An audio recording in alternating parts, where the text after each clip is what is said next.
Hello and welcome to this session about purchase lease options. Purchase options, call them what you like, we're going to be covering them here.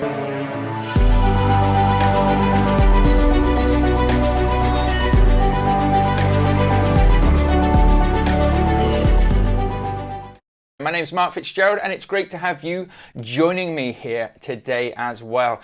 So I'm hoping that you've heard of the tool that you can use in the property investing world called purchase lease options. They can be called purchase options. Fundamentally, they are where you and a landlord or a homeowner decide on a price to purchase their properties, but you're not going to purchase the property right here, right now. You're going to purchase the property sometime in the future, but you have the option to either buy the property, to either assign the property to somebody else to buy, or to hand the property back. Now, there's different ways that you can do this. There is no one size fits all when it comes to this strategy, when it comes to this property tool. I always call it a strategy, but it's not realistically.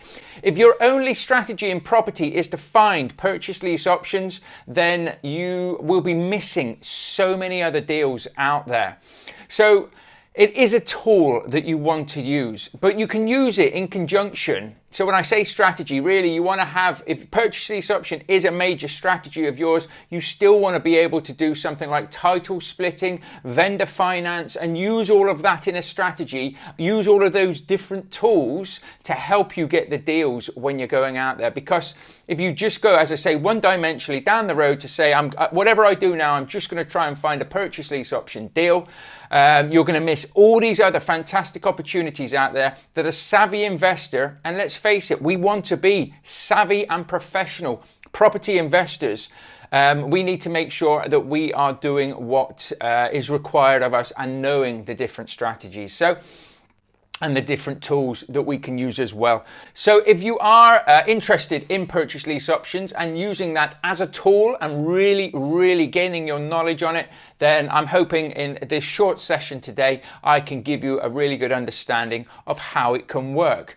Okay, so a purchase option is where you agree to buy the property and you have the option to buy it at a set sort of time period. That can be in the space of a few years. It doesn't have to necessarily be a date, and that is basically it. But they're normally used when you are turning properties around quickly. So you wouldn't tend, although you can, but you wouldn't tend to have a purchase option over a lot of years and realistically lock it all in, not have control of the property or anything. If you're deal sourcing, purchase options are perfect to use to lock in the deals, to lock in the price, to make sure that the deal cannot go from your grasp, so to speak, that nobody can come in here, can bamboozle you, can take the deal away from you. Why? Because you've locked it in and made sure that you are the middle person, and you'll have an agreed set time for that as well. A purchase lease option is exactly what it says. It's the same.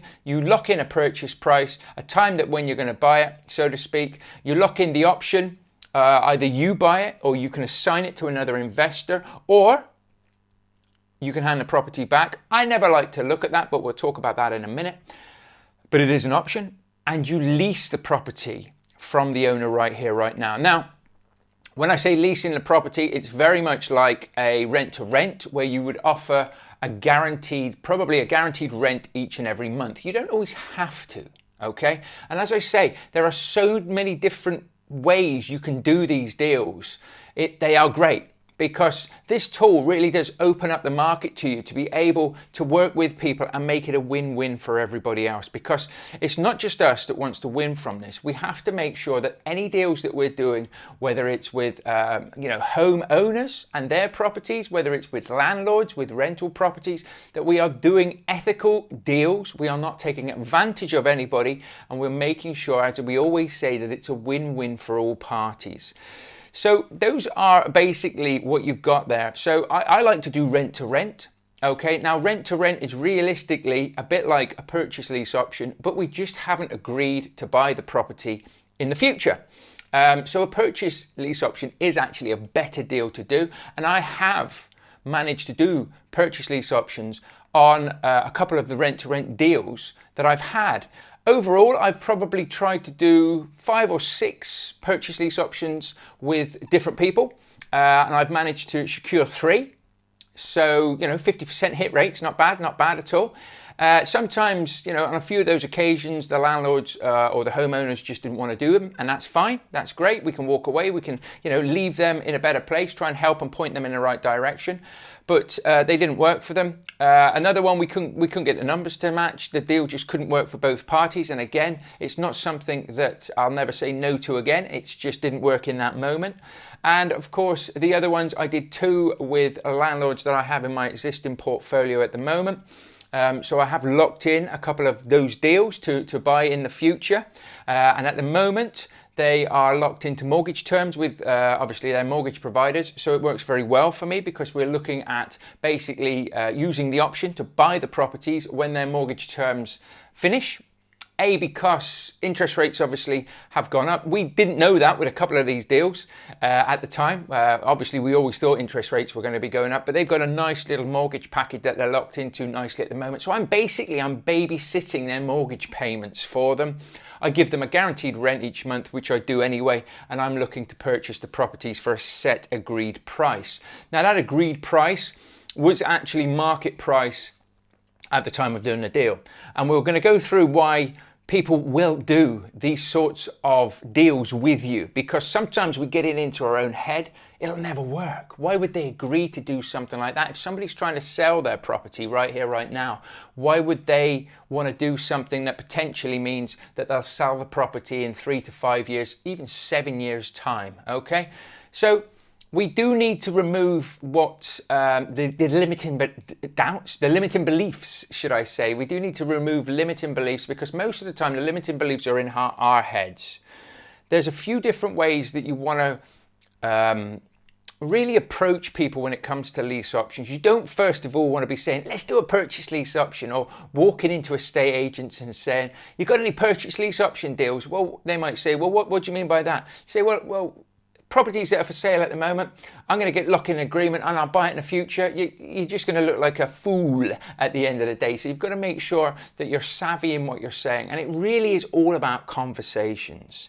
But let's have a look at now some of the reasons why we believe, or sometimes we think, that people will not do these types of deals. Because it's easy for us to learn this great tool, I was going to say strategy then, this great tool, and then implement it into our property businesses. But again, if we don't actually believe that this will work, then sometimes it can make it very, very difficult when we're trying to explain things, because if we don't believe, they're not going to believe. Okay, so we have to make sure that we are first and foremost talking to people.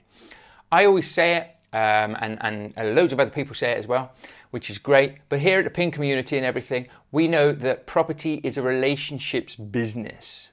Okay, it's the building up the know, like, and trust. It's making sure that you're doing deals in the right manner, in the right way, and making it a win-win for everybody, a win for us and a win for the vendor. Okay, that is paramount. That has to be the most important thing that we do here. Okay. So first and foremost, you've got to get in there, you've got to meet people, and you've got to find out the problem. And I say this with anything you're doing in property, you have to find out the problem. Now, initially, in some cases, people will tell you the problem. Basically, I'm tired, I've had enough, I want to sell the property. That could be the problem. But sometimes there are underlying problems that make people not want to talk about what it is that they're struggling with. So an owner would agree to this if they've had loads of hassle with the property. Maybe they're just fed up. I've had enough. I want this property off my hands. You can do that with a purchase lease option deal very, very quickly. A lot quicker than if you're buying it, if you're trying to get finance on it, if you're trying to, even if you're a cash buyer, you can still do a purchase lease option in about 3 to 4 weeks. You need to use the right solicitors to do this. And if you just use traditional solicitors that potentially have never heard of a lease option deal, have never really done many property deals, they may just end up trying to talk the vendor out of the deal completely because they don't understand it and they're not going to take the time to learn it. If they are going to take the time to learn it, it could cost you or the vendor an absolute fortune in time it takes them to learn this thing. So or learn how to do purchase lease options properly. But we can go in now and we can remove the hassle. So if somebody's behind on their payments, if they're just struggling because the properties aren't being managed right, or maybe they're self-managing and they've had enough, we can go in there, we can lock in a price and say, I know you're trying to sell the property right here and now. Do you need any money up front? Are you relying on the money to go and buy something else, to go and move somewhere else? And if they're not, and they just say, nope, I just want to offload this property, I've had enough of it, that's a great opportunity to say, well, why don't we take the property on as if it's our own? We'll lease it off you, pay you a set rent, so you get that money. We'll lock in the price, and of course the price is the price that you want to pay. It could be below market value, it could be the actual price, or it could be above market value. There's no right or wrong answers to that. It's really how the numbers stack for you. Okay, some people will be worried about tax bills, will be worried about capital allowances as well. If they've got a few properties, they may want to stagger selling their properties rather than getting hit with loads of capital gains tax and things. So of course, it's easier then to say, well, if they've got 3 or 4 properties or more, we will buy a property a year. So you might say, well, we'll buy one after 12 months, then we'll buy the next one after 24 months, and so on and so on.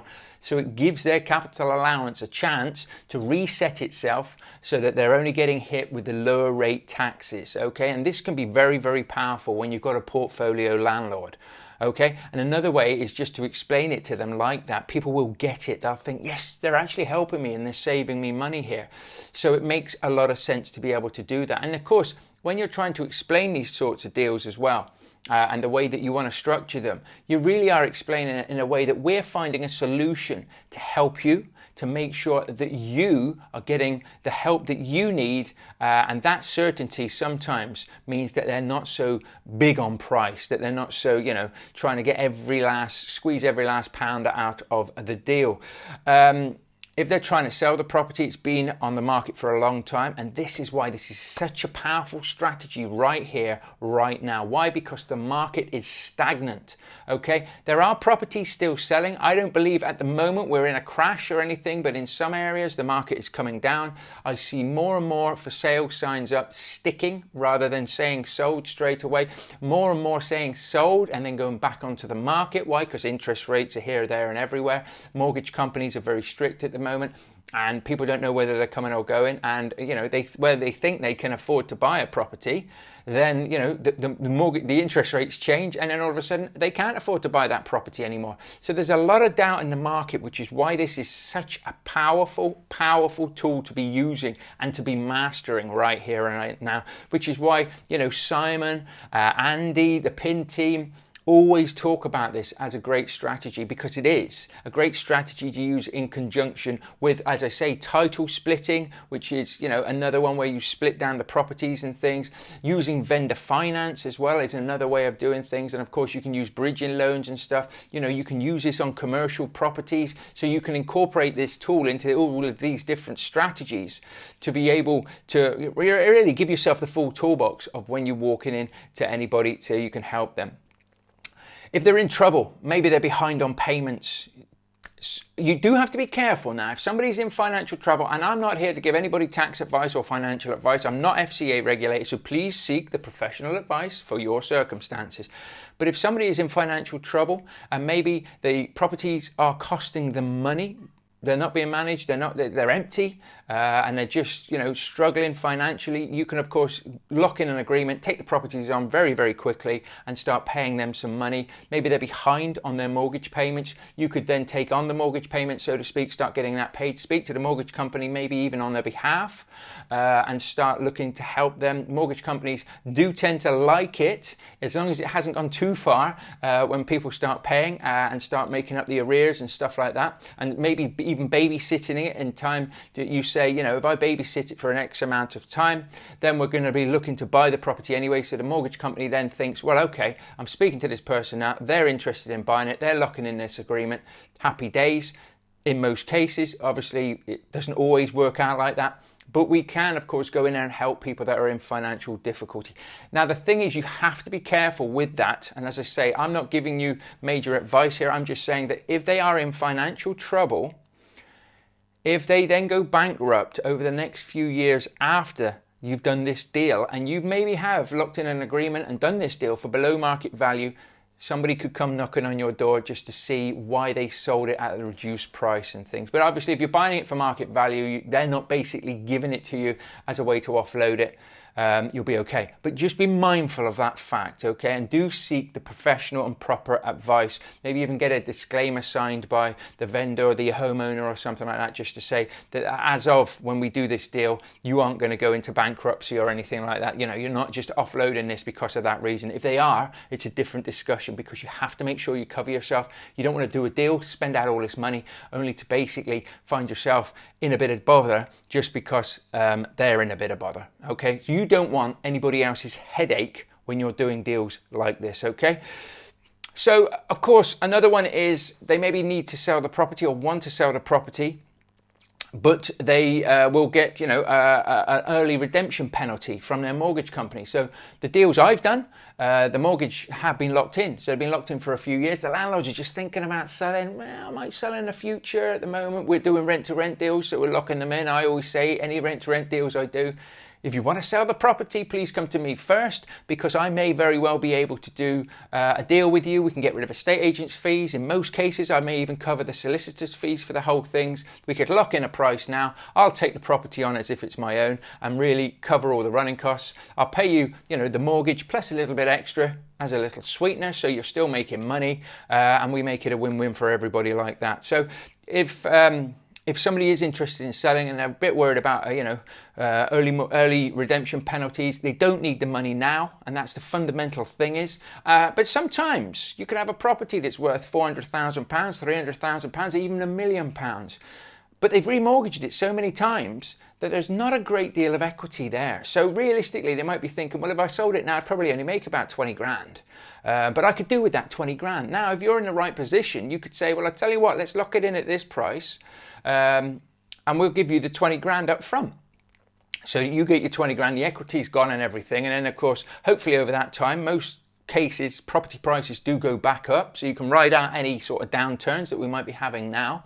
And then you'll get your 20 grand back in the capital growth. Now, you can't guarantee that, so make sure that you're going to have good cash flow in the property as well in that time. But again, there's so many different ways you can do this amazing strategy. And of course, a portfolio landlord who's got a good handful or a couple of handfuls of properties will really, really be keen to do this sort of deal with you, where you can stagger buying the properties from them. Now, some cases you could look at a portfolio, you could say maybe there's 10 properties. You could say, I tell you what, there's 5 properties that I want because I really like those. There's 5 properties that maybe I'll assign and sell to other people. So you lock in those agreements, you lock in those prices, and really when you do purchase lease options on a portfolio, each property has to have its own contract.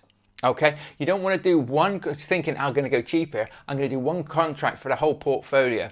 No. Each property has to have its own contract. So you're talking, on 10 properties, 10 solicitor fees, 10 solicitor fees for you, 10 solicitor fees for the homeowners or the portfolio landlord. And that can soon mount up. And there's no guarantees, as with anything in life, that you are going to get the end result that you want, that you are actually going to get the deal to work for you. So some people get giddy. Oh, I found a portfolio landlord, that's brilliant. But you've got to do your due diligence on 10 properties. You've got to view 10 properties. You've got to make the offers on 10 properties. You've got to get the solicitor on 10 properties, evaluations. You've got to get everything done. And that is time and that is cost. And that will take you time to do as well. It can take a very long time and a lot of hard work to go through for all of a sudden somebody to whisper in the landlord's ear and just say, well, I'm not sure this is such a good idea. They get the doubt, they get the buyer's remorse, and the deal falls through. So don't just think that everything's assured. You really got to go into it with a level of certainty, and that is why you have to make sure the deals work for you and deals work for the landlords, the agents, the homeowners as well.